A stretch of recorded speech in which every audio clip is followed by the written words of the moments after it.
Most important موضوع ہے اسلام کی نظر میں. ابھی روایات اس سلسلے میں آئیں گی. دیکھیے فروع دین ہم کو جو پڑھایا گیا بچپنے میں اصول دین 5 ہیں. توحید، عدل، نبوت. فروع دین 10 ہیں. اول نماز، روزہ، حج، زکوٰۃ، خمس، جہاد، امر بالمعروف. 8ویں نہی عن المنکر، یعنی نیکیوں کا حکم دینا اور برائیوں سے روکنا. یہ فروع دین میں ہے. جیسے نماز ہے، جیسے روزہ ہے، جیسے حج ہے، جیسے خمس ہے، ویسے ہی امر بالمعروف. تو اسی سے اندازہ ہو جاتا ہے کہ اسلام میں امر بالمعروف اور نہی عن المنکر کی حیثیت کیا ہے. اب آپ کا جو سوال ہے کہ قرآن کی نظر میں، قرآن بھی جب آپ جائیں گے دیکھیں گے تو بہت سی آیتیں آپ کو ملیں گی کہ جس میں قرآن کہہ رہا ہے کہ ایک دوسرے کو نصیحت کرو، ایک دوسرے کو نیکی کا حکم دو، برائیوں سے منع کرو. چنانچہ آپ پڑھیں گے سورہ مبارکہ اعراف آیت نمبر 157 157 یجدونہ مکتوبا عندہ. یعنی قرآن یہ کہہ رہا کہ دیکھو تو وہاں توریت اور انجیل میں بھی یہ بات لکھی ہوئی ہے. یعنی نئی چیز نہیں ہے. خدا کی طرف سے ہر دور میں کہا گیا امر بالمعروف، یأمرہم بالمعروف وینہاہم عن المنکر. وہاں بھی ان لوگوں کو حکم دیا گیا تھا. یا جناب لقمان کی بہت سی باتیں قرآن مجید نے جو ہے اپنے یہاں نقل کی ہیں. اس میں ایک یہ بھی ہے سورہ لقمان آیت نمبر 17 پر کہ جناب لقمان نے اپنے فرزند سے کہا یا بنائی اقم الصلاۃ، بیٹا نماز قائم کرو. تو موسٹ امپارٹنٹ جو ہے وہ ہماری عبادات میں کیا ہے؟ نماز. الصلاۃ عمود الدین. نماز قبول، ان قبلت قبل ما سواہا. نماز دین کا ستون ہے. نماز قبول تو باقی اعمال قبول. نماز رد تو سب رد. من ترک الصلاۃ متعمدا فقد کفر. پیغمبر نے کہا جان بوجھ کے نماز کو چھوڑنے والا کافر ہے. تو اب آپ امر بالمعروف کو قرآن نے کس کے ساتھ رکھا یہ دیکھیے. بنی اقم الصلاۃ وامر بالمعروف.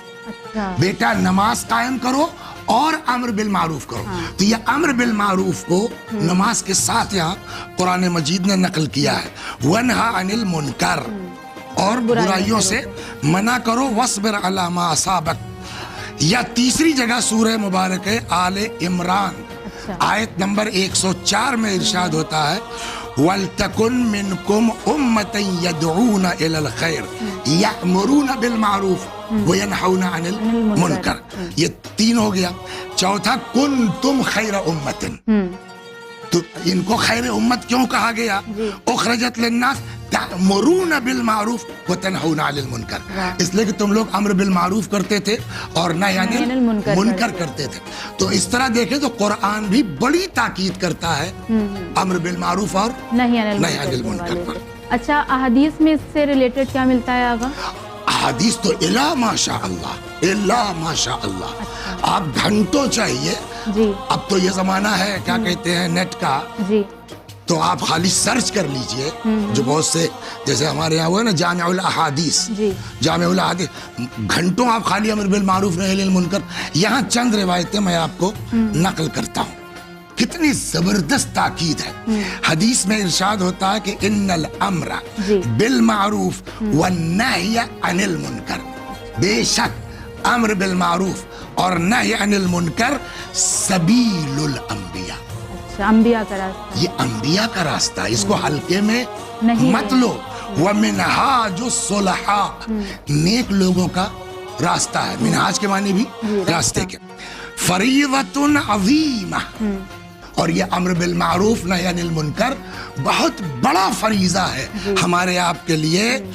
بہا تقام الفرائض. اسی امر بالمعروف اور نہی عن المنکر کے ذریعے واجبات ادا ہوتے ہیں. اب 4 لوگوں کو سمجھائیں گے، ایک آدمی کی سمجھ میں آئے گا.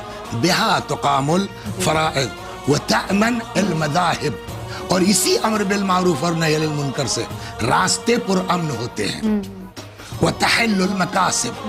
آپ دکان کھول کے بیٹھ گئے، آپ کو مسئلہ ہی نہیں معلوم ہے. تو اب یہ امر بالمعروف اور نہی عن المنکر ہے جو تجارت کو حلال قرار دیتا ہے. وترد المظالم، مظالم کو